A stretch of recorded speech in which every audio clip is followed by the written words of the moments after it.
that's it. We've just hit the 12 o'clock hour, so it's time for us to begin today's presentation. And today we're going to be talking about a really fascinating topic, the idea of local and search engine optimization for group practices. Really quickly, allow me to introduce myself. I'm Ryan Miller. I'm the founder and the CEO of Etna Interactive. For more than 15 years, we've served practices all across North America.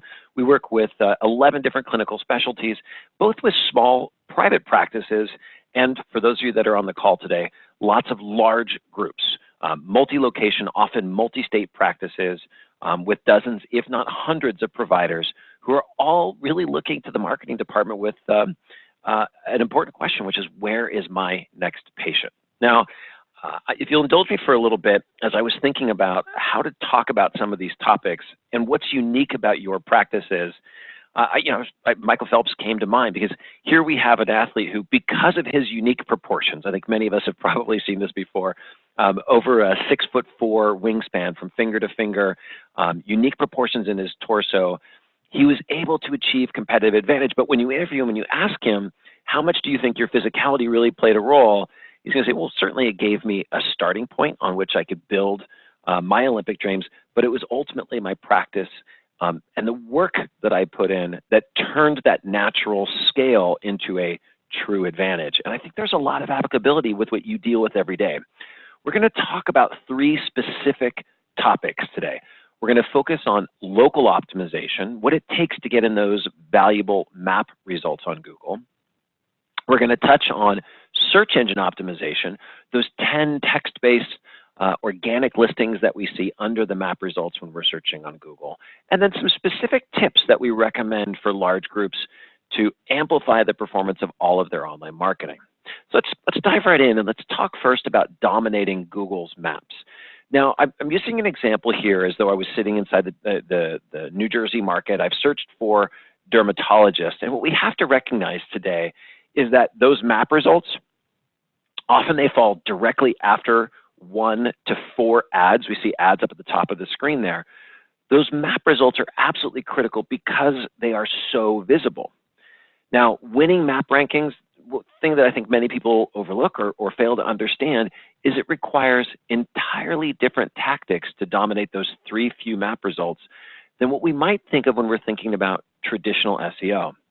Now, map-based search results, or dominating those few local results, really is made more important by the fact that mobile search, when we're on our phones, that those map results occupy so much more of the page real estate, and they're often the first result that the searcher encounters when they're searching. In this particular example, I searched on my phone in our market. We're in beautiful San Luis Obispo, California.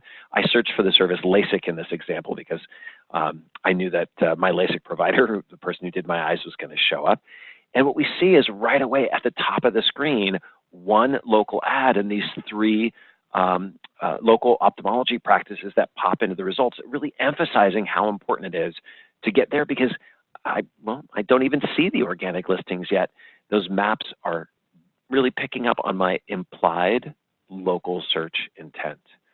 Now, I mentioned it takes different tactics to get into that map pack.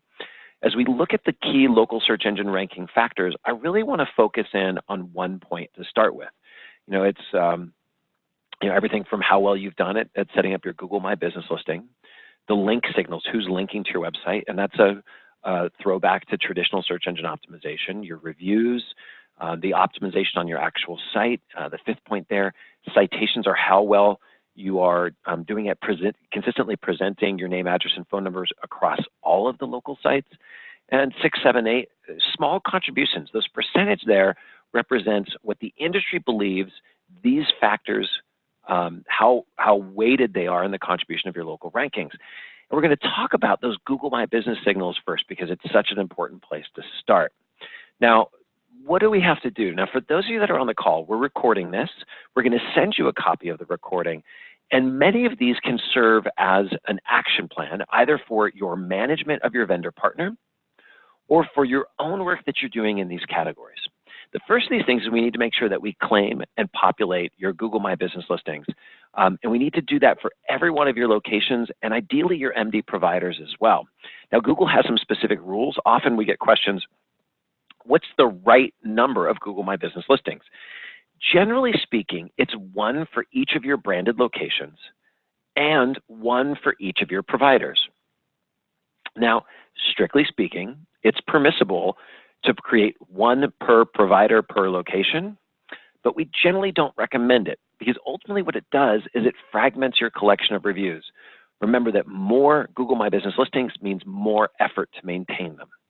Now, a big part that gets overlooked or step that gets overlooked when attacking your local optimization is finding and either eliminating or correcting those duplicate or erroneous Google My Business listings.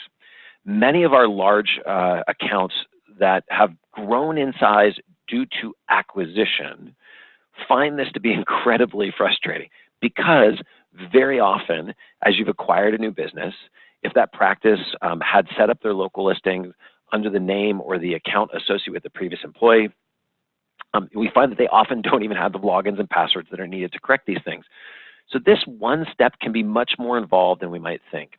And then finally, when we look at that, we want to look at the additional features that are available to us in Google My Business today, like the ability to add posts, answers. For some of you that have elective services, you may use the ability to run promotions on Google My Business today to really exploit the availability of those feature sets to gain incremental visibility inside those local or map-based search results. Now, I'm using an example. We do a lot of work with Kaiser in Northern California, including their cosmetic services group, which includes both plastic surgery and dermatology. And we see those additional features here, like reviews, the hours of operation, the ability to add a Q&A, and really gives us a sense of some of the features that are available today inside of Google My Business. The next thing that was on that list that we talked about of what it takes to drive top performance in those map-based search results are the link signals. Now, the same link building activities that you're going to pursue to improve your organic search engine rankings, well, those are also going to benefit your local map-based search results. And we'll talk a little bit about that in the next section. Those review signals, well, what do we need to be thinking about there? Well, we need to be thinking about how do we cultivate and how do we respond to native Google reviews? Because although Google is an aggregator, meaning they can go out and they can see your reviews on sites like Vitals, HealthGrades, Yelp, RateMDs, they can see that. They favor the review content that is placed directly on your Google My Business listing, and they're watching to see whether and how quickly you respond as a sign that you're engaged on their platform. In addition to that, we do need to, because we're concerned obviously with protecting your reputation, we do need to develop programs inside of our clinics to cultivate reviews on those trusted third-party websites, like some of those I just named. Now, we don't have time to cover this today, but if you're interested in learning more about how to encourage and cultivate more positive reviews for your clinics, we have other recorded webinars on that topic. You can simply email us and we'll send you those links as well. Now, we've got a question coming in from Katina right now, which I think is fascinating, which is really what do we need to do about those duplicate listings that I just mentioned? Should they be deleted, especially the ones with the lost passwords? And then what happens with the creation of new Google My Business listings? So I wish there was a short answer to this, but I'll do my best to keep it tight, Katina. So the first thing that we have to understand is that there may often be a desirable legacy that we wish to keep with those older Google My Business listings. For example, they may contain on them a significant number of positive reviews that we don't want to lose. So this is actually when we're onboarding new accounts that are multi-location accounts, one of the first things that we do is gather the passwords and the logins that we can obtain and work on through a recovery process. Google actually has a formal mechanism to recover control of Google My Business listings where you no longer have those logins and passwords.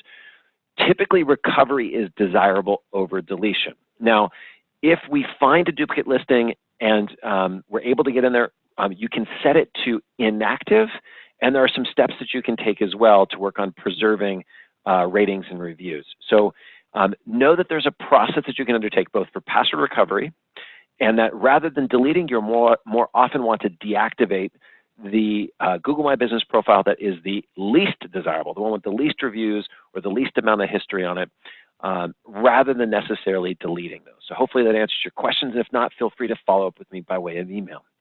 Now, on-page signals, again, we're still talking, what does it take for Google My Business to have trust enough in us to reward us with one of those coveted top 3 map-based results? Now, the first thing we have to understand is, despite the fact that Google is super smart and they are able to recognize distinction, they have more trust in that they have the right business name, business address, and phone number when it is presented exact and consistently in as many places as possible. On your website is the first place that you have direct control. So if you're on street and you present your address spelled out as STREET, present it that way in every location as opposed to abbreviating it. We tend to, as a policy, defer to the way that Google presents the address inside of Google Map-based searches, and use that as the standard that we then place on your website pages when sharing the address, the name, and the phone number, so that we have consistency all the way around.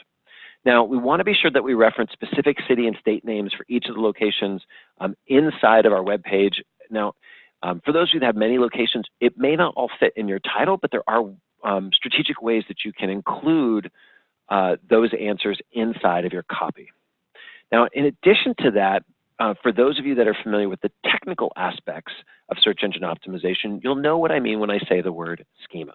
But for those who aren't, schema is a specific set of instructions provided to us by a variety of search engines that allow us to embed in the code, not in the visible side of the page, but behind the scenes in the code, information about your business, your location, your services, the ratings and reviews that you receive, and effectively force feed that information in a structured way to Google.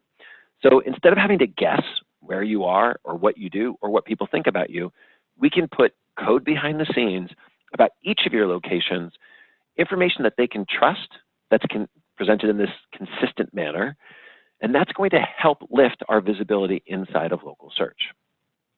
Now, citation signals can also be hard to understand if you don't have a lot of experience here. Now, I think links are fairly easy for us to understand. Other sites link to us. A citation is simply a reference or a mention of your business and its address and or phone number in a consistent method. Now, as long as we're ensuring that we have absolute adherence to a consistent name, address, and phone number, then we can go out and we can cultivate references to your business on industry websites or local websites. So common examples here would be, well, sometimes we see that like visitors bureaus or chambers of commerce will maintain a directory of local businesses, but a directory that doesn't always allow you to include your website address. So a citation is simply a mention of your website, and as long as the business name, the address, and the phone number are consistent, it signals Google that, yet again, we have the correct information, making it more likely that they'll trust in your data and reward you with those prominent local listings. In addition to that, we need to go out and we want to leverage those data distributors. There are several in the United States. There's about 4 that we consistently look at, 3 that cover the majority of the market, where we can enter the information about your business and effectively pay them to then broadcast that information to thousands of other sites that buy local data from them. These data distributors allow us to cover a lot of territory for little effort with this sort of standard set of data about your business. And then finally, we need to kind of keep an eye out there for what's called local drift. Now, if any of your locations have moved in the last 5 years, or any of you have had new providers who have left other practices to come to join you, you're going to know exactly what I'm talking about. These are when those instances of the older data, your previous address, or the office where your provider formerly worked, just persist in popping up all around the web. We use monitoring tools to allow us to detect those as quickly as possible and correct them. Because as inaccurate data populates around the web, that drift creates distrust or mistrust on the part of Google, and it will make it less likely that your local results are going to show up inside the map pack. Catching and correcting inaccurate local information online is an incredibly important part of maintaining strong rankings around the web. Now, let's go back to Michael Phelps, as I promised. He's going to be a little bit of a theme for us in this presentation, but I love this particular quote from him. if you want to be the best, which in this particular case I would interpret or draw the analogy to, if you want to have those very few top 3 positions, almost like gold, silver, and bronze medals in the local map pack rankings, you have to do the things that other people aren't willing to do. Now, he was referring to the practice, right? To get in the pool every day, to work on his health, work on his diet, constantly strive for better performance. In the local arena, it's those tactics that we just talked about that are going to be very often overlooked by your competitors, that are going to allow you to leverage your scale to gain greater visibility in those local search results. Now, there's a great question that came in from Seth, which is, how do you view your schema on your website and what's in it? And the short answer is to the what's in it part is that there are literally millions of potential data points that we could include inside of schema. The most common data points, Seth, are going to be about your locations, your providers, your procedures, and the perception of your patients. There's actually schema that we can publish that includes rating and review content. To view schema, Google offers us what's called a structured data testing tool. And in fact, you can just search Google for structured data testing tool. And on Google's tool, you can drop your website URLs in there, your web page addresses, to see what schema is being shared about your site today. All right, so let's transition here and let's talk about the second of the 3 topics, which is scaling your search engine optimization. So for many of you, I think this is perhaps one of your biggest challenges. You're probably operating from a single website, but you have many locations for your dermatology offices, and you're struggling to rank well in all of the markets where you have offices. Well, let's look at a similar list, this one about organic search engine ranking factors, and see how different this is from our local conversation. So link signals dominate. From the last study that came out from Moz, almost 30% of how you rank in search is directly tied to the links from other sites pointing back at your site. Then the presence of your name, address, and phone number, specific keywords across the actual pages of your site, well, that makes up another 26% of how you rank. Behavioral signals, when people click on your search, whether or not people are clicking to call your business, check-ins on your business, those things, smaller contribution. And then we see here, wow, Google My Business is actually impacting whether and where you rank in organic search as well. So those organic ranking factors that we really worry about are just those first 2. That's covering more than half of the game. And let's talk about just a few of them. When we talk about linking to your site, there's often a misunderstanding from people who haven't done a lot of work in the area of search engine optimization about the direction of those links. We want links to your site. Specifically, in addition to your homepage, we want what are called deep links that point at your procedure pages and your location profile pages. And we want those to be coming from relevant websites, right? If you're a dermatology practice in the Northeast, a link from a tire store in the Southwest doesn't do a lot from you. But links, say, from the Botox Cosmetic website, from major medical organizations, your societies, journals that are publishing articles from you, or they could be relevant in the context of your location. Links from your local media outlets, news stations, local charities that you support. All of those links signal Google about your connection to your industry, the connection and respect that you get in your localities, therefore making them trust in you more, being more likely to reward you with high rankings. Now, just like you have to monitor for drift in your local listings, you also need to keep an eye on your backlink profile. Now, lower quality links like the one I mentioned from the tire store in the Southwest, those can ultimately drag down the popularity of your website or the perceived popularity of your site on the web. And potentially it's a way that competitors can sabotage your rankings. So monitoring those backlink profiles and actively removing or suppressing links from those sites will help to protect your rankings over time. Now, when we talk about on-page signals, there are a number of things that we need to think about. We need to create dedicated pages for each of your locations. This is perhaps one of the biggest misses that we see for multi-location practices. Now, each one of those pages needs to offer location-specific content, images, your hours of operation, your location information and parking instructions, profiles of your staff, what services are available at that specific location, testimonials from patients that have been seen in that office, things that are new in that office, answers to frequently asked questions, right? You're getting the idea here. Developing, if not a whole collection of pages, at least one beautiful, rich page that serves almost as a landing page, if you will, for that office. We want to embed a Google map on that page, establishing a clear and positive signal to Google where you are. Of course, we want to use a keyword-rich URL and reference keywords specifically in our titles and the headings on those pages. And that's a great place, that location page as well, to use that location schema that we mentioned. Now, we want to feature our locations all across the site. Now, commonly what we see is there is a reference to the location in the footer, but Google uses what's called block level page analysis. They break your website page into individual parts. Your header, that includes links very often to every page on your site, well, that's not very closely related to whatever the body of the page is about. So if we're on a page, say, about acne treatment, and we happen to have links to every other page on the site on the top, and a list of all of your locations on the bottom, well, Google can't really trust that either of those things have anything to do with your approach to treating acne. Instead, if we embed a list of the locations that treat acne directly in the middle of that page, we can send some clear signals to Google about that relationship between the procedure and where the procedure is offered.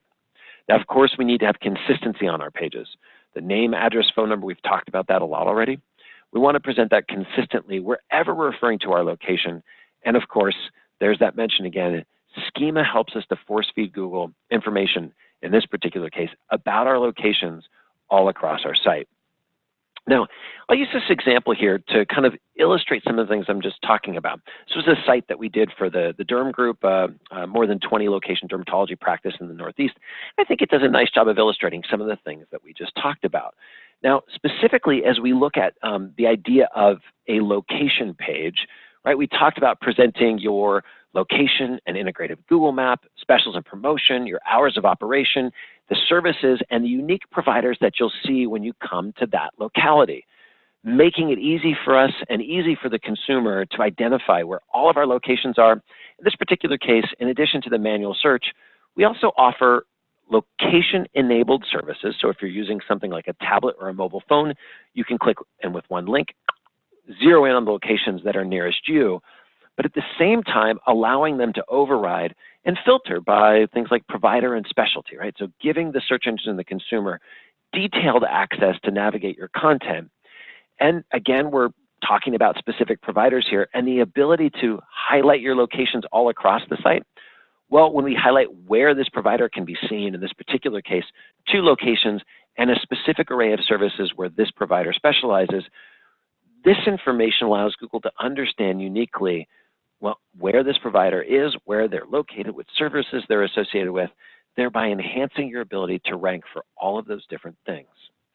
Now, similarly, when we're on any individual procedure page, in addition to the typical content you would want to write to rank and search, there's our list of providers, but here's also the list of specific locations where we can be seen for those neurotoxin injections within this network, right? So on each page of the site, we think about how it relates to the other elements. In this particular case, we're focusing in on location and force feeding that information to Google so that we can enhance our likelihood of ranking for each service at each location. Now, we have to as well think about an optimal experience, because remember, those behavioral and those usability factors also showed up in our list of things that influence how you rank. Today, that means we want to ensure that your pages load fast, that your site's secure, that it's very mobile friendly and passes Google's mobile friendly test, and that we're not impeding usability in any way, making it tough to gain access to our information because of the size or the scale of your network, right? With all of those things in mind, we're right back here to Michael Phelps one more time, right? Again, another quote that I love. If I only brought back 1 gold, people are going to say it's a disappointment.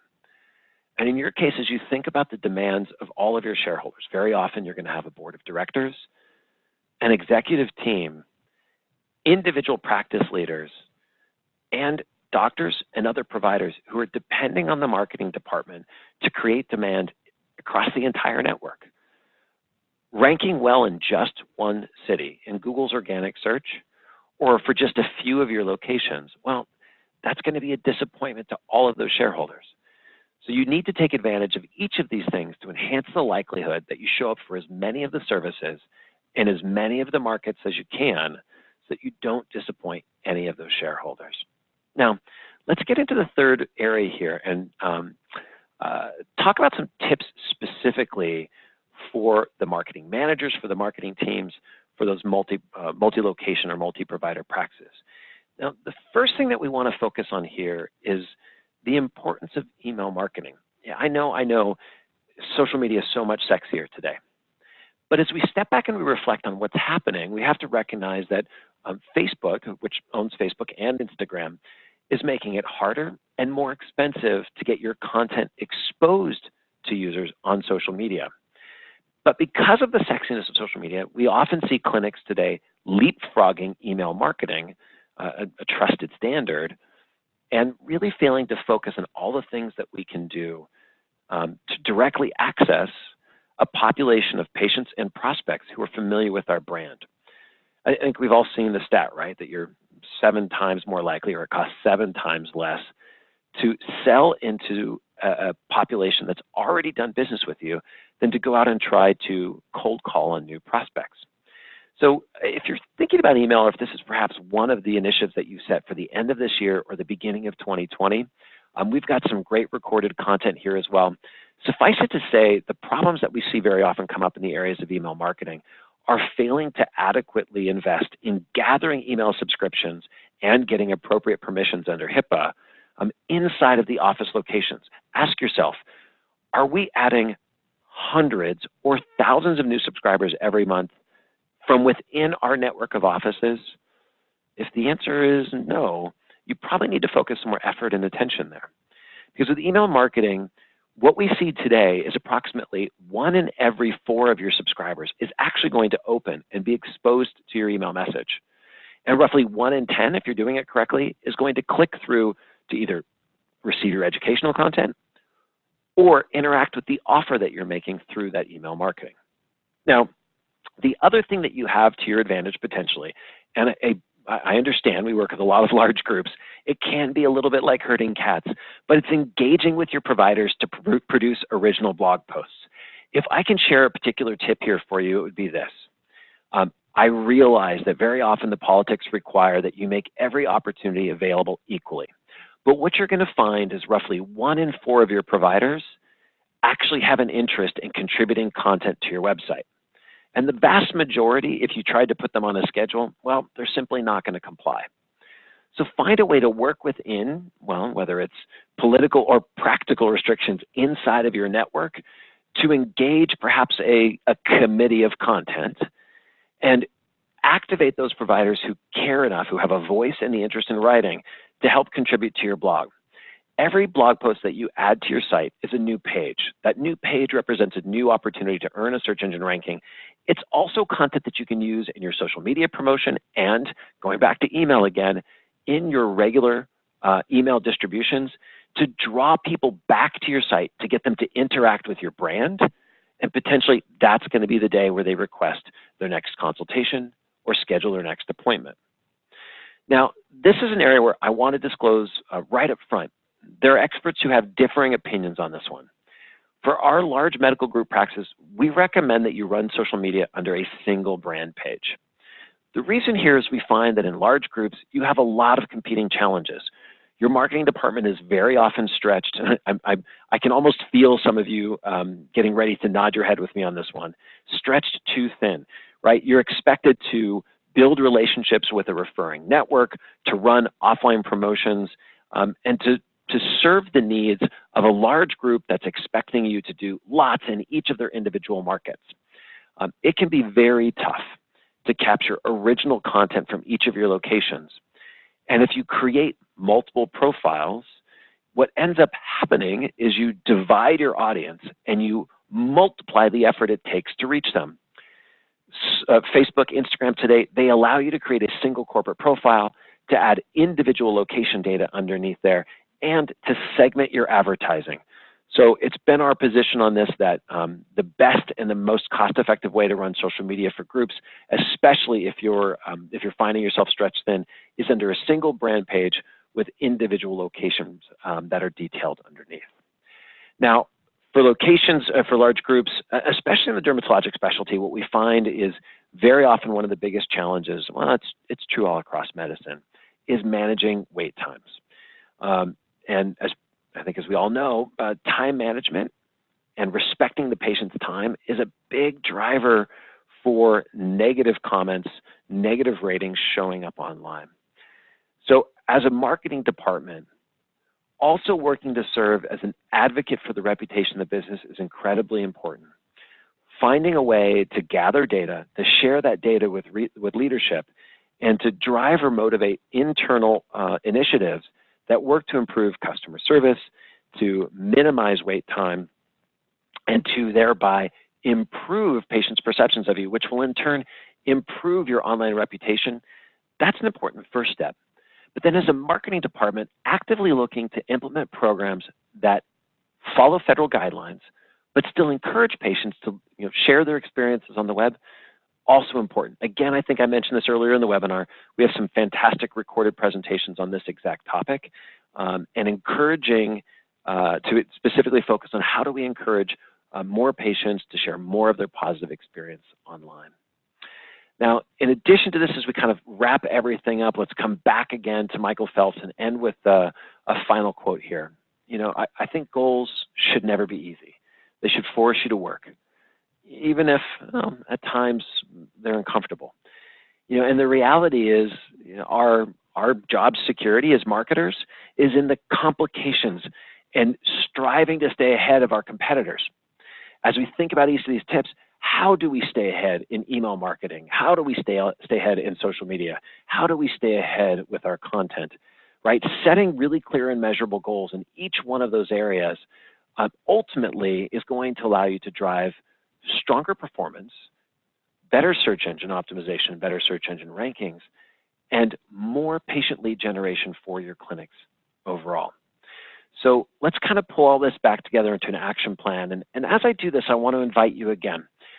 Located on the bottom of your screen, you're going to see a gray panel. The gray panel has an icon on it labeled Q&A. If you haven't already, go ahead and click to open that. And we'll reserve a few minutes here at the end to take and answer your questions. So while you're doing that and entering those questions in, let me go ahead and build that action plan together. You need to make sure that whether it's an internal team or if you're working with an agency like ours at Interactive, to make local optimization an online marketing priority. The specific reason for this is that, number one, search engine optimization, as we talked about, its tactics are different than local optimization. And very often, if you've engaged an agency to help you rank better in organic search, that same engagement doesn't cover the tactics that are needed to help you appear more often in the map. Now, we need to make sure that you've created those really rich location pages, right? The pages that offer the photos, the hours of operations, unique specials, the list of providers and services that are at that locality, and that they're thoughtfully integrated across all of your site so that you have the best chance to rank for more services in more of your locations. Now, SEO and to some extent local optimization both benefit from links from other sites pointing to yours. You need to have programs in place, whether you're running it through an internal team or you're using an agency partner to help you, that cultivate inbound links that help Google know that they can trust not just your larger brand, but each of your individual locations. And then finally, we need to look across other online marketing channels like content marketing, social media, reputation management, and email marketing to support the activities that you're engaged in to try to increase your visibility in both search and local search optimization. So that said, two other things that we want to highlight before we wrap up and take those final questions. The first of them is that we have a workbook that's available. It's about 18 pages that will allow you to assess each of the online marketing channels that are most popular in medicine, measure how you're performing against this year's benchmarks, and identify those areas where you might gain the most by focusing some additional effort and attention. Also, we have software that's specifically available that addresses many of the needs. It essentially uses marketing automation to address many of the needs that we've discussed today, called Silo. If you're interested in learning more about Silo, you can visit our products page at the URL that's on the bottom of the screen. It's etnainteractive.com/products/Silo to learn more about how that works. So let's take a couple of questions now, and then we're going to wrap up today's presentation. So the question is, what about, and I think this is a question about social media, what about providers who have personal social media pages, and how should they interact with the larger brand page? That's a great question. Thank you. So the first thing we want to step back is recognize that there is some depth or some complexity to this question. Not only do we have to worry about how your staff contributes on social media, but how individual contracted providers participate as well. Very often what we find is that for staff, depending, and you'll need to consult with your HR attorney, they should receive some kind of guidance about what's permissible for individual participation on social media when they are talking about or representing the brand. Customarily, this is going to be a human resources policy that speaks to permissible contributions on social media, both in terms of who is permitted, what type of content is permitted, and how you protect patient privacy. Now, with many of the groups that we work with, there are specific prohibitions against individual providers either maintaining their own social media presence or contributing on behalf of the brand on social media. Now, obviously, this is done specifically to protect the brand's voice and to avoid any potentially embarrassing moments. So first, be sure that you've understood and properly rolled out communications around what's permissible with social media participation. But assuming that you're in a network where you either allow or encourage providers to participate on social media independently, provide some guidelines and some training for them on the best ways to repost your content and how and when to tag your brand on social media. So thank you for that, Seth. That's a fantastic question. The next question we have coming in on a private message here looks like it's a question about link building. What are the most common methods for link building? And boy, this is a tough one. So there are as many ways to build links as there are days in the year.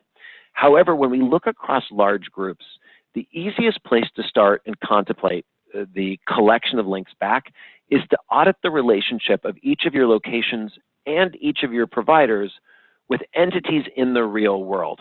So we'll customarily prepare a list of all of the devices and pharmaceutical products used at each location, all of the organizations with whom those doctors and offices maintain professional relationships, what local civic organizations and charities they support, as a vehicle to identify real-world connections that may open the door for linked connections online. So, for example, we may find that each one of your locations uses products from a specific device manufacturer. Auditing their doctor finder, their provider directory, to identify that and verify that all of your locations are correctly listed in that directory is an easy and an important way that you can earn links back to your site. All right, everyone. Well, thank you very much for your time today and for the commitment to learning more about how to improve your local and organic search engine rankings for your large multi-provider practices. Should you have any additional questions, feel free to email me at ryan@etnainteractive.com. And if you aren't already subscribed to our newsletter, be sure that you don't miss important monthly updates with online marketing advice for medical professionals and announcements for webinars just like this by subscribing at www.etnainteractive.com/newsletter. Have a great day.